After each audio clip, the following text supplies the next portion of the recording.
இந்த 2024 எம்சிக்கு 49வது கேள்வி. உங்களுக்கு அந்த கேள்வியை வாசிக்கிறேன். ஒரு டயக்ராம் நான் இதில் கிரியிருக்கேன். ஒரு காட்டப்பட்டுள்ள வளங்கள் வோல்ட் அளவு +-5 வோல்ட்டான ஒரு செயற்பாட்டு விரியலாக்கி சுற்றி கருதுக. உச்சியிலிருந்து உச்சத்திற்கான பீக் டு பீக் வோல்ட் அளவு பெருமானம் -2.5 வோல்ட் தொடக்கம் +2.5 வோல்ட் வரையும் வீச்சத்தில் இருக்கும். 5 வோல்ட்டான ஒரு முக்கோண ஆடல் ஓட்டளவு Vin ஆனது செயற்பாட்டு விரிகளாக்கிய நேர்மாறு மற்றும் பெயர்ப்புக்கு ஒரு நிலையான வோல்ட்டளவு 1.5 வோல்ட் ஆனது நேர்மாறாத பெயர்ப்புக்கு பிரயோகிக்கப்படுகின்றன.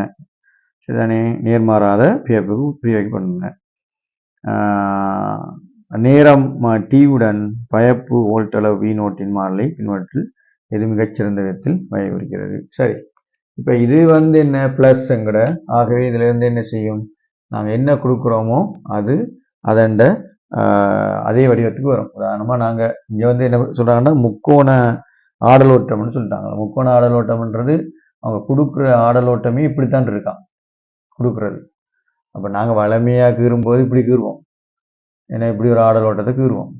இப்போ இவங்க கொடுக்குற ஆடலோட்டம் என்னுடைய முக்கோண அமைப்பில் இருக்குது. முக்கோண அமைப்புன்னு சொல்லும்போது அது நேரத்தோட உயர்ந்து தான் காணப்படுது. ஆகவே இப்படி ஒரு அமைப்பு தான் அவங்க அனுப்புகிறாங்க, இப்படி ஒன்றை தான் அனுப்புகிறாங்க.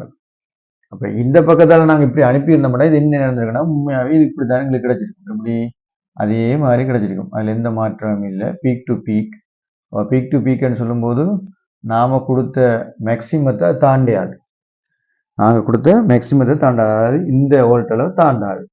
இப்போ 2.5 நாங்கள் பீக் டு பீக்காக கொடுத்தாலும் இதை தாண்டாது. நீங்கள் எவ்வளவு 1.5 கொடுத்தாலும் இதுக்கு ஈக்குவலாக தாண்டாத அளவுக்கு தான் எங்களுக்கு வோல்ட் அளவு கிடைக்கும்.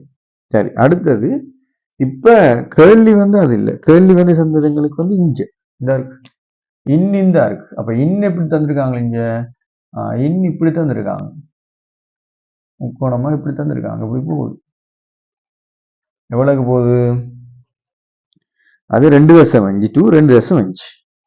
அப்போ இதை 0 எடுத்தோம்னு சொன்னால் இது 2.5, இது 2.5. அப்போ 2.5 எங்கேருந்து வரப்போகுது, எங்களுக்கு மைனஸுக்கு வரப்போகுது.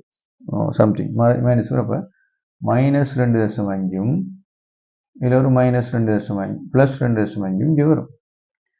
இப்போ இது இப்படி வரும்போது என்ன செய்யும், இது நான் இன்வெர்ட்டிங், அதாவது தலைகள் ஆக்கி விட்டுரும். சரிதானே? இதை நான் அழிக்கிறேன். இது இதுக்காக தான் கேட்குறேன்னா கேள்வி இது இல்லை. கேள்வி எங்களுக்கு நான் இன்வெர்ட்டிங்லாம் போகுது. அப்போ என்ன செய்யும், அப்போ இது இங்கே மாறிடும். இங்கே இந்த அமைப்பு அங்கே தலைகளாக மாறும். ஆனால் இப்போ இங்கே தலைகளாக வரும்போண்டா உண்மையிலே எப்படி வந்திருக்கணும்னா இதோட விட இப்படி தான் வந்திருக்கும். விட உண்மையாக இப்படி தான் வந்திருக்கணும். விட இப்படி பாயிண்ட்டை பார்ப்போமா. இப்போ 2.5 மேக்சிமம். இப்போ இது 2.5ன்னா அங்கே நாங்கள் மேக்சிமம் பீக் டு பீக்குண்டா இங்கே எங்களுக்கு என்ன செய்யணும், 5க்கு வரணும். இந்த 5 தானே வரலாம். அப்போ +5 -5 இது 0 எடுத்தோம்னா இது +5 வரும்.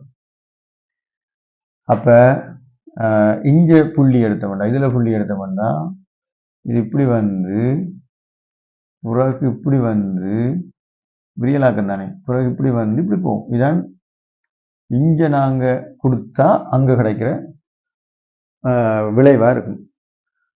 சரியா? ரைட். அதில் கெயின் எல்லாம் பார்க்கலாம். இதில் கெயின் எல்லாம் கேள்வி கேட்கல, அதில் நான் அதெல்லாம் போட்டு குழப்பையில் உங்களுக்கு. இப்போ இதுலேருந்து இங்கே வர வேண்டிய ஆளு தான். ஆனால் எங்களுக்கு என்ன நடந்திருக்குன்னு சொல்லி சொன்னால் இவங்க அதை ஒரு டிஜிட்டல் எடுக்கிறாங்க. அப்போ டிஜிட்டல் மீன் என்னன்னு சொல்லி சொன்னால், அதாவது வரைவு ஸ்கேரில் எடுக்கிறாங்க, ஒரு நிர்ணய ஸ்கேரில் எடுக்கிறாங்க. அப்போ கெப்பாசிட்டர் அதில் போட்டு நம்ம எடுத்துடலாம். அது எடுக்கும்போது சரியாக வரும். ஆனால் எங்களுக்கு விடையில் அப்படி இருக்கிறபடியால் இதை நாங்கள் என்ன செய்யணும், இது கிடைக்கப்பட்டதை இதில் பீக் எது எந்தளவாக இருக்கும், எங்களுக்கு பீக் 5. அப்போ இதில் வடிவம் என்ன செஞ்சிருக்கணும், எங்களுக்கு 5க்கு வரும். அப்போ இந்த உச்சம் எங்களுக்கு என்ன செய்யும், 5க்கு வரும். அப்போ இந்த வடிவம் இப்படி வராமல் இந்த வடிவம் எப்படி வந்துடும், ஓகே, அந்த குறிப்பிட்ட நேரத்தில் இந்த குறித்த நேரத்தில் இதில் ஒரு பீக் கொண்டு எடுக்கும். இதில் ஒரு பீக் ஒன்று எடுக்கும். பிறகு என்ன செய்யும்? இது அப்படியே போய் திருப்பி இதில் ஒரு பீக் ஒன்று எடுக்கும். இல்லைங்கடா. ஆனால் உண்மையான வடிவம் என்னவா இருக்குது எங்களுக்கு? உண்மையான வடிவம் இங்கே 5 வரையும் வரணுமா? அப்போ இது உண்மையான வடிவம் இப்படி தான் வந்திருக்க வேணும். ஆனால் அவங்க வந்து ஒரு டிஜிட்டலில் ஒரு ஸ்கேரில் வரைவை பெறுறதால இந்த கேள்வி அப்படி இருக்கிற வழியால் எங்களுக்கு கட்டாயம் இந்த வடிவம் இப்படி இருக்கும். அப்போ உண்மையாக இப்படி இந்த மொத்தத்தில் இந்த கேள்வியின் சாயல்படி இது வந்து இப்படி வர வேணும். ஆனால் அப்படி வர இல்லை. எங்களுக்கு எப்படி வருதுன்னு சொன்னால் இந்த கிராஃபை நான் இங்கே தனியாக கீறுறேன். பெருசாக ஒன்றும் இல்லை, இறக்குகிறேன். இப்போ நாங்கள் இன்னையும் அவுட்டையும் சேர்த்து ஒரேடியாக ஒரு கிராஃபில் கீறப்போகிறோம்.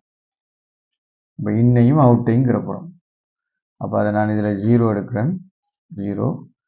ஆகவே இன் வந்து இதில் 2.5 -2.5 ரைட். இதுலேயும் +2.5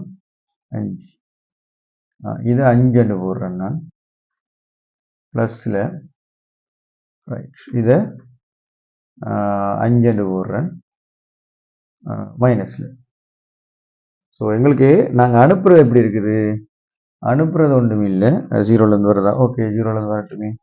நான் நேரவே 2.5 எடுக்கிறேன். இதை அனுப்புகிறேன். இது இப்படி போகுது, திருப்பி இப்படி போகுது 2.5. ஏன்னா பீக் டு பீக் 2.5 போகுது. இப்படி போட்டுமே. ஆனால் இப்போ டிஜிட்டல் வைஸ், அதாவது ஒரு சதுர ஸ்கிராஃபாக இருந்தால் அது இப்படி தான் வரும் உண்மையில். ஆனால் ஸ்கிராஃபாக எடுக்கிறபடியால் அது இந்த வடிவத்துக்கு மாறும். இந்த வடிவம் இதில் பீக் வந்து தலைகளாக எங்களுக்கு வந்து சேரும். இப்போ இதில் பீக் எப்படி தலைகளாக வரும்னு சொன்னால் இந்த இருக்கு கிராஃப் வந்து இங்கே வரையும் வரும். எங்கே 5 வரையும் வரும். இதை தாண்டும். இந்த கிராஃப் வந்து 5 வரையும் வரும். வந்து இதில் ஒரு உயர்வை காட்டிட்டு அப்போ நாங்கள் இதை இங்கே மார்க் பண்ணலாம். பிறகு என்ன செய்யும்? அதே அளவுக்கு வந்து பிறகு திருப்பி இந்த அமைப்புக்கு வரும். பிறகு என்ன செய்யும்? திருப்பி அதே அளவுக்கு வந்துட்டு இந்த அளவுக்கு வரும். ரைட். இது அப்படியே போய் கொண்டிருக்கும். இது அப்படியே போய் கொண்டிருக்கும். அப்போ இது இன்னாக இருக்கும், இது அவுட்டாக இருக்கும். அதாவது V0 இருக்கும். இது V0 இருக்கும். இது V-in இருக்கும். சரியா? ரைட். அவ்வளோதான். இதில் விடை வந்து 4வது விடை. 4வது விடை.